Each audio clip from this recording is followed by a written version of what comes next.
3. Bird box Barcelona Netflix की horror franchise का भयानक अगला अध्याय है। बर्ड बॉक्स बार्सिलोना अपने नायक सेबेस्टियन के साथ पहले 20 मिनट के भीतर दर्शकों को भ्रमित कर देता है, जो बेटी अन्ना एलेजांद्रा हॉवर्ड के साथ सर्वनाश के बाद बार्सिलोना में जीवित रहने की कोशिश कर रहा है। वह जल्द ही जीवित बचे लोगों के एक समूह से मिलता है, केवल उन्हें बर्ड बॉक्स फ्रेंचाइजी के राक्षसों के सामने उजागर करके उनकी मृत्यु तक ले जाता है, जो देखे जाने पर आत्महत्या के लिए प्रेरित करते हैं। ऐसा पता चलता है कि सेबेस्टियन प्राणियों को स्वर्गदूतों के रूप में देखता है और उसका मानना है कि वह लोगों को देखने के लिए मजबूर करके उन्हें बचा रहा है। उनकी बेटी अन्ना भी एक मतिभ्रम है, क्योंकि वह महीनों पहले मर गई थी जब अन्य मनुष्यों ने उसे प्राणियों को देखने के लिए मजबूर किया था। इसके बाद सेबेस्टियन का सामना एक अन्य समूह से होता है, लेकिन शुरुआत में मोंजुइक कैसल में सुरक्षा तक पहुंचने के अपने लक्ष्य को पलटने के लिए काम करते समय वह साथ ही बचे क्लेयर, जॉर्जिना कैम्पबेल और सोफिया नेला शुबर्ट नामक एक युवा लड़की के साथ बंध जाता है। अधिक नुकसान झेलने के बाद समूह केबल कार स्टेशन से महल तक पहुंचता है।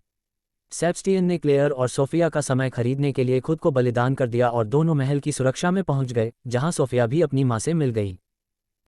बर्ड बॉक्स बार्सिलोना ने सेबेस्टियन के रूप में मारियो कैसास को कास्ट किया, जो स्पिन ऑफ का अब तक का सबसे सम्मोहक तत्व है।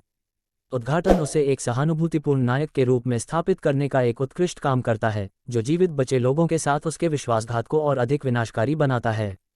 फ्लैशबैक में उसके द्वारा झेले गए आघात का पता चलता है, जिसमें अपनी पत्नी को मरते हुए देखना भी शामिल है, क्योंकि शहर पर प्राणियों द्वारा आक्रमण किया गया था। उन्होंने अपनी बेटी अन्ना को सुरक्षित रखने के लिए भी संघर्ष किया। केवल बर्ड बॉक्स बार्सिलोना के मुख्य मानव खलनायक पाद्रे एस्टेबन लियोनार्डो सब्राग्लिया और उसके लोगों ने उसे पकड़ लिया और उसे स्वर्गदूतों को देखने के लिए मजबूर किया। सेबेस्टियन भी प्राणियों को देखता है और अपने डेक में उसे विश्वास हो जाता है कि वे देवदूत प्राणी हैं। हालांकि बर्ड बॉक्स बार्सिलोना के अन्य जीवित बचे लोगों के साथ बातचीत करने से उसे एहसास होता है कि राक्षस दैवीय के अलावा कुछ भी हैं, और वह पहचानता है कि उसका मिशन कितना गलत था।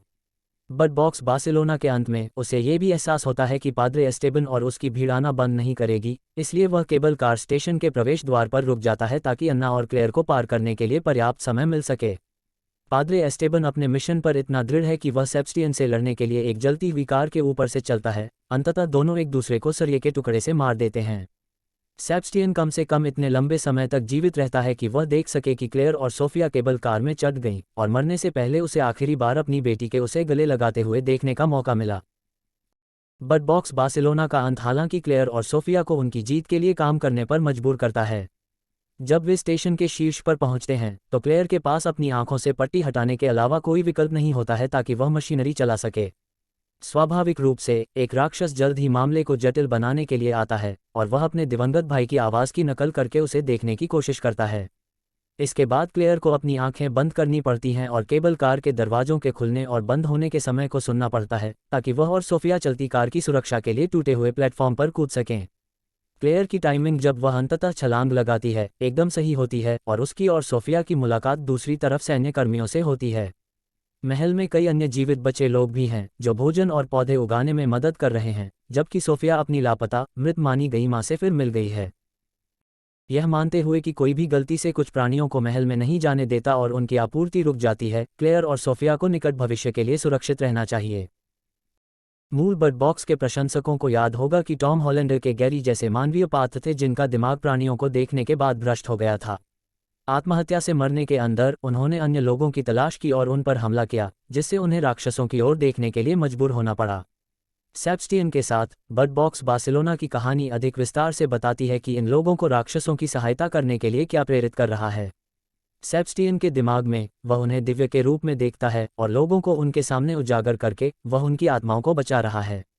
वास्तव में जब वह लोगों को मरते हुए देखता है तो वह उनकी आत्माओं को उनके शरीर से बाहर निकलते हुए भी देखता है। राक्षसों की इच्छा को अन्ना के बारे में उसके मतिभ्रम में भी दर्शाया गया है, जो उसे उन लोगों को बचाने के लिए प्रेरित करता है जिनसे वह मिलता है, और जब सही समय होगा तो वे स्वर्ग में फिर से मिलेंगे। ये तभी होता है जब सेबेस्टियन अपना विश्वास खोना शुरू कर देता है कि उसे एहसास होता है कि वे दिव्य संस्थाएं नहीं हैं, जिसके बाद वह सोफिया और क्लेयर को बचाने पर ध्यान केंद्रित करता है। फिल्म के अंत में सेना का ये भी दावा है कि बर्ड बॉक्स के प्राणियों को देखने से डीएनए में आनुवंशिक परिवर्तन होता है, जो ये भी बता सकता है कि अगर लोग शुरुआती मुठभेड़ में बच जाते हैं तो वे उनके प्रति आसक्त क्यों हो जाते हैं। बट बॉक्स बार्सिलोना के अंत में क्लेयर को सेना द्वारा रक्त परीक्षण के लिए ले जाया जाता है, जो प्राणियों द्वारा संक्रमित लोगों को दृष्टा के रूप में संदर्भित करता है। वे बताते हैं कि राक्षसों को देखने से लोगों का डीएनए बदल जाता है, जो दुर्व्यवहार, हिंसा या डैक के कारण होने वाले तनाव के चरम रूपों में होता है। सेना एक ऐसा यौगिक बनाने के लिए दृष्टाओं के रक्त के नमूने भी ले रही है जो राक्षसों से प्रतिरक्षा प्रदान कर सके। बट बॉक्स बार्सिलोना के अंतिम दृश्य में सेना एक दृष्टा से रक्त खींचती है और चूहों पर इसका परीक्षण करती है। उन्होंने एक प्राणी को भी पकड़ लिया है और उसे नियंत्रण में रखा है, और चूहों का उपयोग ये परीक्षण करने के लिए किया है कि दृष्टा के खून का इंजेक्शन लगाने के बाद वे कितने समय तक जीवित रहते हैं। इससे पता चलता है कि अगली बर्ड बॉक्स फिल्म के लिए प्राणियों के प्रभावों के खिलाफ एक टीका पाया जा सकता है, और बंदी राक्षस का अध्ययन करके मानव जाति यह समझना शुरू कर सकती है कि वे क्या हैं और कहां से आए हैं।